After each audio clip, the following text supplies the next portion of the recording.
그럼 하기 전에 부모님 매칭을 왜 하는 거예요? 매칭은 좀 여러 가지 이유가 있기는 한데, 일단은 선생님 보시면은 이거 똑같잖아. 약간 다르긴 한데, 완전 똑같은 거. 공 누가 파먹었어요, 이거. 누가 파먹은 거 있던데? 자, 어쨌거나. 파먹었어요. 자, 요거 똑같잖아요. 그쵸? 그러면은 사실은 저는, 요게 똑같다는 거를 인식을 하는 게 일단은 인지의 가장 첫걸음이기는 해요. 동일성이잖아요. 똑같다는 거. 그래서 초반에는 선생님 완전히 똑같이 생긴 걸로 하시는 게 중요하기는 해요. 나중에는 이제 생긴 게 다른 것도 똑같다는 거를 가르칠 건데, 그건 또 저희가 자료 가지고 왔으니까 보여드릴게요. 그리고 또, 그런 것도 되게 중요하기는 해요. 사실은 매칭을 하면은 저희가 뭐 이따가 보여드릴 건데 이렇게 책상에다가 놓고 하거든요. 조금 더 빼야 되나? 약간? 조금 요 접시를 요 뒤쪽으로 당기면 되긴 하겠다. 접시가 하얀색이 좀 안 보이실 수 있는데 이런 접시예요, 선생님. 이렇게 좀 구분할 수 있게 접시가 있어요. 그쵸. 사실은 그러면은 보시면은 이렇게 만약에 두 개가 깔려 있다고 하면은 되게 쉬워요. 그쵸. 이렇게 두 개만 있다 그러면 사실은 크게 어려운 부분은 없거든요. 근데, 예를 들어가지고 그런 친구들이 있어요. 이게 되게 많아져요. 이제 깔려있는 게 막. 그냥 제가 접시가 있는 게 이렇게 많아지면은 여기서 이제 시지각적으로 어려움을 느끼는 친구들이 책상을 좀 뒤로 뺄게요. 이렇게 많아지면 또 시지각적으로 그 처리하는데 되게 어려운 친구들이 있거든요. 그럼 이 친구들은 사실은 나중에 우리가 수영 언어 과제 할 때 보통 이렇게 깔아놓고서 변별하잖아요. 뭐 줘? 하잖아요. 근데 얘가 그걸 듣고 처리를 못하는 게 아니라 이 자극이 많아지니까 보고 처리를 못하는 거예요. 요 시선 이동 같은 것도. 그래가지고 이런 비언어적인 부분들, 그러니까 이게 어떻게 보면 또 수영 언어랑도 연관이 되게 깊고요. 그리고 또 나중에는 이제 그림도 자극이 되게 많이 깔리거든요. 근데 이제 저희가 애들이 나중 가면은 막 그림책도 한 장에 엄청 여러 가지 그림들이 들어있고 애들 뭐 그림책도 보고 아니면은 학습지나 워크북 같은 거 풀 때 아니면 나중에 이제 학교 가서 교재 같은 거 볼 때도 사실은 이 한 장의 자극들이 많잖아요. 되게. 근데 아이들이 이런 시각 기술들이 없으면은 사실은 이제 또 그런 거에서 무너지더라고요. 많이. 자, 해가지고 매칭을 이런 식으로 연습을 하시는 건데, 자, 선생님들 초반에 매칭을 하실 때는, 물건 그냥 하나씩 보여드릴게요. 자, 이렇게 좀 똑같은 거, 명확하게 좀 똑같은 것들. 여기 양말도 있고요. 여기 이제 공도 있어요. 그쵸? 공도 있고, 공도 이렇게 다른 공도 있을 수도 있고요. 누가 여기 좀 파먹었어요. 자, 그럼 여기 이제 빛도 있을 수도 있죠. 빛도 똑같죠? 그쵸? 그리고 이제, 레고. 이런 것도 되게 명확하고 똑같잖아요. 그쵸? 숟가락도 있고요. 그쵸? 그리고, 이렇게 나무 블럭 같은 거, 이런 거 있고요. 자, 그리고 이제 매칭을 보통 처음에는 이제 물건을 매칭하는 거를 시작하긴 해요. 그게 쉽잖아요. 물건이 좀 입체잖아요. 그림은 사실 평면이잖아요. 그래가지고 아이들이 좀 시각 기술이 약하거나 매칭 기술이 없는 친구들은 오히려 이렇게 평면 자극을 어려워하는 친구들이 많아가지고서 입체적인 이런 물건들로 조금 시작을 하시는 게 좋고, 자, 그리고 매칭을 하면은 이제 이런 접시 같은 거 좀 있으시면 좋아요. 요게 이제 다이소에서 파는 거거든요. 그냥 일회용인데 되게 튼튼해가지고 저희는 종이 접시 말고 이렇게 플라스틱으로 된 거 그냥 이게 10개에 20개 묶음으로 팔거든요. 이런 접시를 꼭 준비를 하시는 게 좋아요. 자, 그러면은 한번 일단은 먼저 보여드릴게요. 매칭을. 그때 아마 저번 주에 문의를 주셨던 부분이 좀 그런 걸 거예요. 그때 뇌병변 아이였을 거예요. 그렇죠. 근데 이제 움직임도 조금 제한이 있으니까 등장 모방도 조금 제한적이고 그래가지고 이제 팩스 같은 거를 쓰려고 하는데 팩스를 하기 전에 저희가 한번 매칭을 한번 그쵸, 좀 팩스로 해봐라. 한번 좀 충분히 고려를 해보면 좋겠다라고 이야기했는데 팩스가 결국은 상징을 이해하는 거기 때문에 이렇게 또 같은 걸 매칭하는 게 굉장히 중요해서 먼저 이것부터 해보세요 했었는데. 그렇죠. 자, 그러면은 제가 선생님 자리고 여기 이제 선생님들이 그냥 아이 자리에 이 건너편에 아이가 앉아 있다고 생각해 볼게요. 자, 그럼 저희가 보통 이렇게 두 개의 접시를 놓고 그러면은 예를 들어서 뭐 나무 블럭이랑 레고를 놓는다고 가정해 볼게요. 자, 그 다음에 아이한테 자, 이거 똑같은 거 해놔 하고 이렇게 주면은 아이가 여기 똑같은 거에 놓는 거예요. 그쵸? 그리고 또 뭐, 자, 똑같은 거 해놔 하면 똑같은 거에 놓는 거예요. 처음에는 이렇게 두 배열부터 시작하시는 게 좋고, 자, 근데 또 여기서 주의할 게, 쌤 한번 봐보세요. 자, 요거 비슷하죠?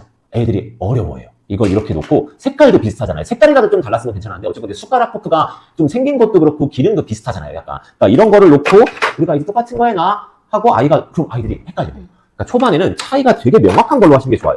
저희는 좀 많이 쓰는 게 이거예요. 레고 블록이나 이런 나무 블록 같은 거는 되게 명확하잖아요. 그쵸? 그래서 여기 나무 블록이랑 그 다음에는 뭐 숟가락 같은 거 놔도 상관없을 것 같아요. 그쵸? 숟가락 같은 거 놔도 상관없을 것 같고. 그쵸? 그러면은 똑같아요. 그냥. 자, 같은 거 해놔 하면은 같은 거에 놓고. 그쵸? 또 같은 거 해놔 하면은 같은 거에 놓고. 자, 이런 식으로 하시는 건데, 근데 여기서도 또 중요한 게 그런 거기는 해요. 두 개 깔려 있잖아요. 2배열이잖아요. 근데 여기서 이제 배열을 늘리기 전에 그거 꼭 해주셔야 돼요. 자, 같은 거에 놔 하고 같은 거에 놨어요. 그럼 딱 선생님이 위치도 한번 바꿔보셔야 돼요. 위치도 이렇게 바꿔가지고 또 같은 거에 놔 했을 때 그럼 어떤 애들은 여기다 놔요. 놓는 곳에 놓는단 말이에요. 해가지고서 똑같은 거 이렇게 놓는 것까지 위치를 바꿔서도 똑같은 거에 놓는 것까지 하고 나면은 그리고 또 하나 좀 꿀팁을 드리면은 두 개를 놓으면은 되게 막 자꾸 물건에 손을 뻗거나 아니면 두 개도 실패하는 친구들이 있거든요. 그러니까 이제 조금 그런 경우예요. 내가 이걸 뭐 올려놔야 되는 거야. 그러니까 뭐 해야 되는지를 모르는 거예요. 아예. 그런 친구들은 선생님 아예 그냥 한 개만 하세요. 한 개만. 이거는 약간 수능도 과제이기도 해요. 그럼 지스타르기 과제 느낌이에요. 그럼 선생님 그냥 한 개 올려놓고, 그럼 이렇게 한 개 놓고, 자, 같은 거에나 하고 올려놓는 거예요. 그럼 나중에 또 물건 바꿔가지고 그냥, 자, 같은 거에나 하고 올려놓는 거예요. 그쵸? 이런 식으로 조금 진행을 하시면 좋아요. 자, 그리고, 여기는 제가 저쪽에 컵 하나만 잠깐만 가지고 가볼게요. 이게 또 약간 실제 깨알 같은 팁인데, 선생님 근데 이렇게, 블럭 있죠? 자, 이렇게, 컵으로는 안 하시는 게 좋아요. 이게 왜 그러냐면은, 같은 거에 넣으면은, 본능적으로 집어넣어요. 그러니까, 컵 같은 거 말고, 그냥, 오히려 이런 게 괜찮은 게, 애들이 본능적으로 쌓으려고 그러거든요. 그런 매칭 되는 거잖아요. 그래서 이런 식으로 조금 진행을 해주시면 되고, 이제, 배열이 좀 늘어나야 되겠죠? 그쵸? 이렇게 3배열. 지금 이것도 똑같아요. 뭐, 예를 들어서 뭐, 숟가락, 블럭, 뭐, 또 칼로 해볼까요? 이런 식으로 해가지고 선생님 똑같이 제시하시면 돼요. 같은 거에 넣어? 하면 또, 같은 거에 넣고. 자, 이런 식으로 해가지고서 또 이것도 이제 위치를 바꿔가지고 계속 조금 해주시면 돼요. 그러면은 나중에 보면은 접시가 이렇게 4개 정도가 깔리죠? 자, 이렇게 4개가 깔리면은, 자, 이제부터는 진짜 옆에를 봐야 돼요, 약간. 여기서부터 애들이 되게 오반응이 많이 나오는 경우가 많거든요. 그쵸? 해가지고 만약에 4배열을 되게 어려워하는 친구들은 이렇게 옆으로도 길게 하시는데, 4배열을 너무 어려워하는 친구는 이렇게, 제가 요 물건, 위아래. 그쵸? 이렇게 위아래로 먼저 하신 다음에, 그 다음에 좀 옆으로 길게 하셔도 괜찮아요. 저희가 한 6배열까지는 늘리는 것 같아요. 그쵸? 그럼 이렇게 또 6배열 깔리겠죠. 그러니까 이거 하려면은 손이 바빠요. 약간. 그러니까 선생님이 얘 강화 주거나 아니면은 얘가 뭐 다른 거 뭐 조작하고 있을 때 선생님이 좀 준비해 놓으셔가지고서 세팅하신 다음에 자, 선생님 차례할게 하고 나서 이제 같은 거에 놔 하고 같은 거에 놓게 하시면 돼요. 그러니까 이런 물건들은 저희가 시연이라서 보여드린 건데 원래는 이게 좀 아예 안 보이는 곳에 냅둬야 되겠죠. 약간. 자, 그리고 이제 그 다음 단계로 들어가야 되는 게 그쵸. 일단 한번 그럼 편하게 3배열로만 해볼게요. 3배열로만 하고 자, 이제 그럼 선생님, 이제 이런 그림 카드를 좀 만드셔야 돼요. 자, 이거를 그냥 인터넷 검색으로 하시지 말고 그냥 선생님 사진 찍어가지고서 요새 배경 제거 늦게 따는 거 있잖아요. 그럼 늦게 따가지고서 자, 이 물건을 그대로 그림 카드로 만드셔야 돼요. 자, 요것도 2장씩 주시겠어요? 네. 자, 이것도 똑같죠? 그쵸? 요것도 똑같고, 포크도 있나? 자, 포크도 똑같잖아요. 자, 이런 식으로 이제 그림 카드를 만드시는 거예요. 자, 그러면은 초반에는 선생님 이제 제가 위계를 하나씩 말씀드릴 건데 초반에 그럼 물건을 내가 그래도 한 3배열 정도까지 안정적으로 잘하면은 이제 그림을 먼저 들어가셔야 돼요. 자, 그럼 같은 그림이 2개예요. 그쵸? 이렇게. 이렇게. 포크 2개 똑같죠? 그쵸? 자, 이것도 레고 똑같죠? 그쵸? 자, 그럼 이것도 똑같아요. 그림 하나씩 놓고 자, 같은 거에 넣어 하면 얘가 여기다 넣는 거죠? 이것도 같은 거에 넣으면은 놓는 거예요. 자, 이제 물건은 똑같은 거를 알았어. 근데 그림도 이렇게 똑같은 거가 있어. 라고 얘한테 가르쳐 주는 게 되게 중요하긴 해요. 그래서 물건이랑 그림까지 잘하면은, 자, 그 다음 단계는 선생님 이제 물건 매칭하는 거예요. 그림 물건. 자, 보시면은, 그럼 이제 그림을 깔아 놓으시고, 그 다음에 물건을 주는 거예요. 자, 같은 거에 놔 하면은 여기다 올려놓는 거죠. 또, 같은 거에 놔 하면은 올려놓는 거. 또 같은 거에 놔 하면은 올려놓는 거예요. 그쵸? 자, 여기서부터 또 어려워하는 아이들이 있거든요. 애들이 이 그림이랑 물건이랑 똑같다는 거를 인식을 못하는 경우도 많아요. 되게. 사실 근데 이게 선생님 팩스가 되려면 이게 돼야 되는 거예요. 팩스가 어떻게 보면 그림을 떼서 내가 물건으로 교환하는 거잖아요. 근데 이게 같다고 인식을 못하는 거예요. 그러니까 팩스 1단계, 2단계, 3단계, 4단계 막 그런 것도 중요한데 저는 오히려 얘가 이 매칭 기술이 없으면은 사실은 팩스를 하기가 되게 어렵지 않을까 싶기는 해요. 자, 그리고 이제 이렇게 그림을 깔아 놓으셔도 되고, 이런 것도 잘하면은 저희는 이렇게 물건도 깔아놔요. 물건 깔아놓고 그림을 줘요. 자, 같은 거에 넣어 하면은 여기 올려놓는 거죠. 자, 또 같은 거에 넣어 올려놓고, 주고, 올려놓고. 이런 식으로. 이것도 이제 배열을 조금 늘려 가시면 좋아요. 되게. 자, 그러면 정리를 해보면은, 자, 물건, 첫 번째, 물건. 그쵸? 두 번째, 그림. 세 번째, 그림 사물. 네 번째, 사물 그림. 이런 식으로 위계를 좀 잡아서 진행을 해주시면 되고, 그래도 이제 잘 하는 거는 배열을 늘려가셔야 돼요. 2배열, 3배열, 4배열, 5배열. 또 요거는 사실은 이번 교육에서는 처음 보여드리는 것 같은데 사실은 나중 가면은 저희는 사실 한 9배열, 10배열까지도 하거든요. 자, 요거는 그럼 넣을게요. 근데 사실 선생님 9배열, 10배열을 한다고 생각해봐요. 그럼 이거 언제 깔아요? 이렇게. 그쵸? 이게 다 깔면 시간 너무 오래 걸리잖아요. 그래서 9배열부터는 저희는 사실은 이렇게 한 장으로.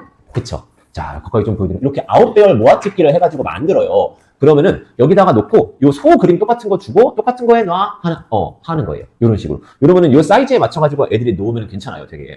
그럼 배열이 많아지면은 사실은 근데 이거 들어가려면은 그래도 한 4배열, 6배열 정도는 그래도 좀 할 수 있어야 이 한 장 그림으로 할 수가 있게 되거든요.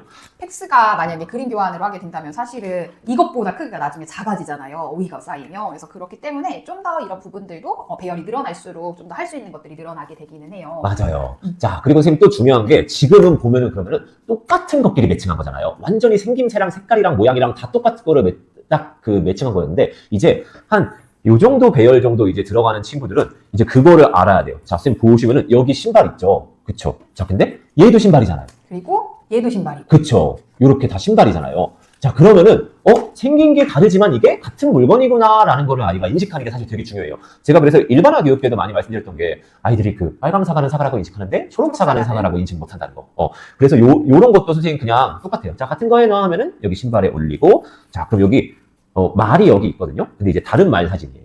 같은 거에 넣어 하면 놓고, 그러면 이제 실제 사진 말고 이렇게 그림으로 된 것도 자, 같은 거에 넣어 하면 올려놓는 거예요.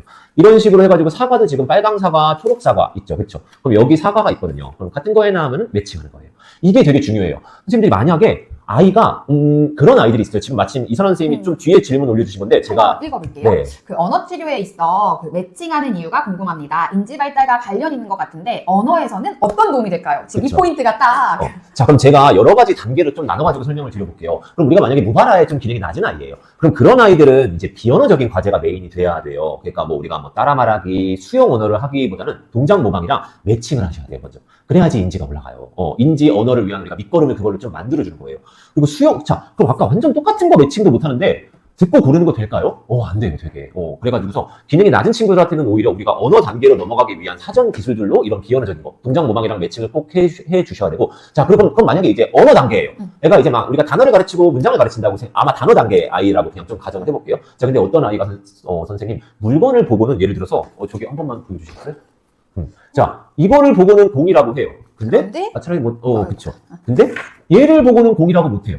이런 선생님이 이거를 일단은 막 각각 가르치는 방법도 있죠. 이것도 공이야. 따라 말해봐. 공 가르칠 수 있는데 매칭부터 해보셔야 돼요. 얘가 이게 같은 거라고 인식을 못하는데 무조건 따라 말하기로 가르치면 안 되는 거예요. 그러니까 이게 언어에서 막히는 것들이 만약에 있으면 또 우리가 이런 매칭적인 부분도 한번 점검을 좀 해보셔야 되고. 그리고 수영 언어 과제를 하는데 얘가 너무 안 봐. 안 보면은 이제 매칭으로 먼저 보는 거를 먼저 연습을 해 주시는 거예요. 얘는 그럼 듣고 보는 거를 어려워하는 거예요. 그러면 우리가 듣는 단계를 빼고 아예 보는 것만 해가지고 매칭을 먼저 연습을 하고 그 다음에 수용 언어 단계로 넘어가시면 되게 좋고. 자, 그럼 반대로 마찬가지죠. 어떤 애는 그림을 보고는 공이라고 하는데 물건을 보고는 못해요. 그럼 이 친구도 매칭을 한번 해봐야 되는 거예요. 이게 동일한 거를 인식하는지 안 하는지를 먼저 보시는 게 되게 중요한 거고요. 셀시의 수용 언어 문항 중에도 선생님 이 문항이 있어요. 그림과 실물을 연결해서 연결할 수 있는지에 대한 문항이 있거든요. 그러니까 이 부분이 사실은 수용 언어의 굉장히 기본이 될 수 있는 부분들이기 때문에 이런 부분부터 시작하면은 수용 언어가 증진되는 데 도움이 될 수 있어요. 자, 그리고 이런 것도 마찬가지죠. 아까 말한 것처럼 얘가 어떤 아이가 요거는 보고 신발이라고 하는데 이거는 보고 신발이라고 못해요. 그럼 또 우리가 모든 신발을 그럼 우리가 다 가르칠 수는 없잖아요. 언어적으로 이걸 다 따라 말하게 하고 다 듣고 고르게 하기보다는 일단 매칭 먼저 해 보시는 거예요. 매칭을 하고 나서 그 다음에 그러면 우리가 수용 언어나 표현 언어 과제를 한번 해 보는 거죠. 그렇죠? 그래서 이런 비언어적인 매칭이 중요하고 친구들 이런 매칭이 나중에는 이제 분류하기로 좀 넘어가기는 해요. 지금 저희가 그 도구는 없긴 한데 자, 지금은 그럼 똑같은 거 아니면은 유사하지만 그래도 동일한 거를 매칭하는 거였잖아요. 나중에는 뭐 입는 거, 그 다음에 뭐 그쵸, 먹는 거, 타는 거. 그거는 선생님 아예 생긴 게 다르잖아요. 봐봐요. 그쵸. 자, 얘네는 생긴 게 아예 다르죠. 이거는 매칭할 수는 없어요. 똑같은 거에 나오면 안 똑같잖아. 그쵸. 근데 이제, 자, 동물에 나 하면 동물에 나야 되는 거예요. 나중에는 그게 돼야 돼요. 이게 유사한데 똑같다가 아니라 생긴 게 완전 다르지만 이게 같은 범주로 묶이는구나를 먼저, 아는 게 중요하긴 해요. 요것도 그래서 막 수용 언어, 표현 언어로 가르치기보다는 저희 선생님들한테도 저희가 피드백 드릴 때 말해요. 선생님, 이제 분류하기는 잘 하나요? 시지각 과제로? 그래서 이런 것도 범주어랑 범주에 해당하는 것들을 가르치기 전에 먼저 얘가 시각적으로 그게 분류가 되는지를 먼저 해보셔야 되고 요게 나중에 언어 인지뿐만 아니라 나중에 이제 솔직히 사회성에도 되게 중요한 거예요. 맞아요. 이거 정말 되게 작은 별거 아닌 기술이라고 생각하는데 그렇죠. 크게는 결국 사회성까지 이어지는 부분이어가지고 이게 나중에는 결과적으로는 공통점, 차이점도 이제 이런 걸로 좀 구분을 해야 되는 거고 시각적으로 그렇죠. 그럼 나중에 친구 관계에서도 얘네들은 뭐 어떤 비슷한 걸 좋아하고 그렇죠. 뭔가 또 웃기잖아요. 그러니까 이런 시지각 기술을 우리가 놓고 가면 되게 안 돼요. 제가 이제 시지각 기술을 이렇게 자세히 설명할 기회가 없었어가지고 저희가 보통 이제 모발하나 그런 아이들을 할 때 동작 모방 쪽에 초점을 많이 맞춰가지고 설명드렸는데 사실은 저는 동작 모방이랑 매칭 진짜 많이 해요. 이 단계를 되게 잘 쌓고 그 다음 언어 단계로 넘어가고 언어 단계로 넘어간 다음에도 사실은 시지각까지 비중을 꽤 많이 가져가는 편이에요, 선생님들.